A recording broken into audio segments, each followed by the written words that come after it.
ঘটনাটা ইঞ্জিনিয়ার নকশাবন্দি কেবলার এক বন্ধুর ফ্রান্স সফর করার সময়কার। নামাজের প্রস্তুতির জন্য পানি নিয়ে হাত পা মুখ পরিষ্কারে বসে গেলাম। এই সময় আমি অনুভব করলাম একজন গভীর মনোযোগের সাথে আমাকে লক্ষ্য করছে। আমি অবশ্য সেই দিকে কোনো ভ্রুক্ষেপই করলাম না। আমি আমার মতো পাক পরিষ্কার হওয়ার কাজ করেই যাচ্ছি। আমার কাজ শেষ হওয়ার পর লোকটি আমার কাছে এসে জিজ্ঞাসা করলো, তুমি কে? আমি বললাম, আমি একজন মুসলমান।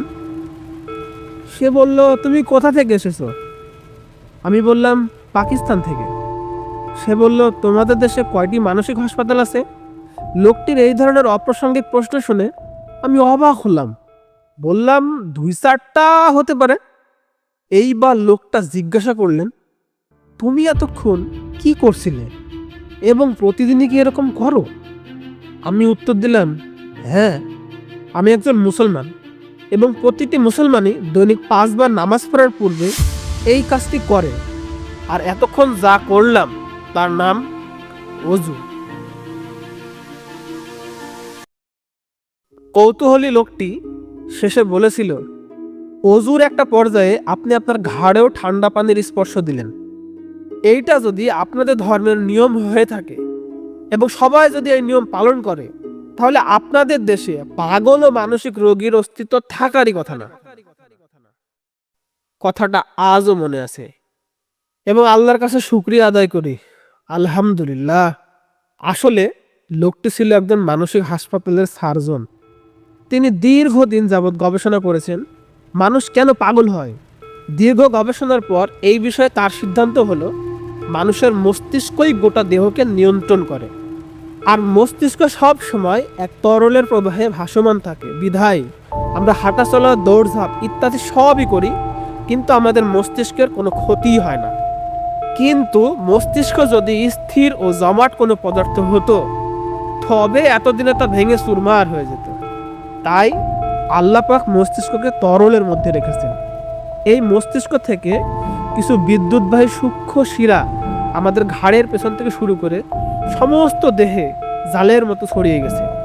আর এই শিরার মধ্য হতে এক বা একাধিক শিরার মাধ্যমে কখনো হাত নড়াচড়া করে, কখনো চোখ বা কখনো পা। ভাবনার বিষয় এখানেই যে ওযুর মধ্যেকার একটা আমল মাথা মাসিও করা, মাসিও করার একটা অংশ ঘাড়ে পানি স্পর্শ করা, তাতেই এত বড় উপকারিতা লুকিয়ে আছে। তাহলে বাকিগুলোতে আরো কত নিয়ামত লুকিয়ে আছে আল্লাহই ভালো জানে, আল্লাহই সর্বোত্তম জ্ঞানী। তবে বিজ্ঞান মহলের উন্নতির ফলে কিছু গুণাগুণ বর্তমানে আল্লাহর রহমতে আমরা দেখতেই পাচ্ছি। যেমন ধরুন, কনুই পর্যন্ত হাত ধোয়া। যান্ত্রিক সভ্যতার এই কর্মব্যস্ত যুগে মানুষের পক্ষে এক দণ্ড অবকাশ থাকার সুযোগ নাই।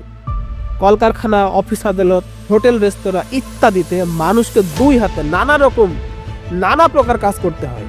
ফলে মানুষের হাতে নানাবিধ কেমিক্যাল, রাসায়নিক উপাদান, বহুবিধ রোগ জীবাণু ও ময়লা জড়িয়ে যাচ্ছে।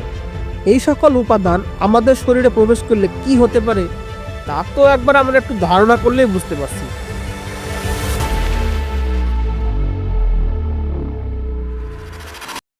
আবার নাকে পানি দেওয়া। আমরা যখন শ্বাস গ্রহণ করি তখন সেই বাতাসের সাথে অসংখ্য রোগ জীবাণু ও ধুলাবালি ভেসে বেড়ায়। সকাল থেকে সন্ধ্যা পর্যন্ত সারাক্ষণ নাক দ্বারা আমাদের দেহের মধ্যে যদি রোগ জীবাণু ঢুকতে থাকে, তাহলে আমাদের দেহ ভয়ানক রোগ ব্যাধিতে আক্রান্ত হতে পারে। সুতরাং শ্বাস গ্রহণের এই একমাত্র অঙ্গের সুস্থতা ও পরিচর্যার বিষয়টাকে কোনো অবস্থাতে অবহেলা করা উচিত না। গলার সুস্থ স্বর তৈরির পেছনে এই নাকের গুরুত্ব অনেক। নাকের উপরে সামান্য একটু চাপ দিয়ে আওয়াজ করলেই বুঝতে পারবেন নাকের গুরুত্ব কতখানি। মানুষ প্রতিদিন গড়ে প্রায় 500 ঘনফুট বাতাস গ্রহণ করে। দেহের ভেতর রক্ত চলাচল করতে যে খাঁটি অক্সিজেন দরকার হয়, সেই কাজটি ফুসফুস করে। তবে ফুসফুসে বাতাস পৌঁছানোর পূর্বে নাক সেই বাতাসকে পরিচ্ছন্ন, আর্দ্র, উষ্ণ ও দেহের জন্য উপকারী করে দেয়। কারণ ফুসফুসের জন্য বাতাসের আর্দ্রতা শতকরা 80% এবং উষ্ণতা 90 ফারেনহাইট হতে হবে। এমন বাতাস আপনি কোথায় পাবেন? তবে আল্লাহর কুদরতে দেখুন, নাক এসির মতো কাজ করে।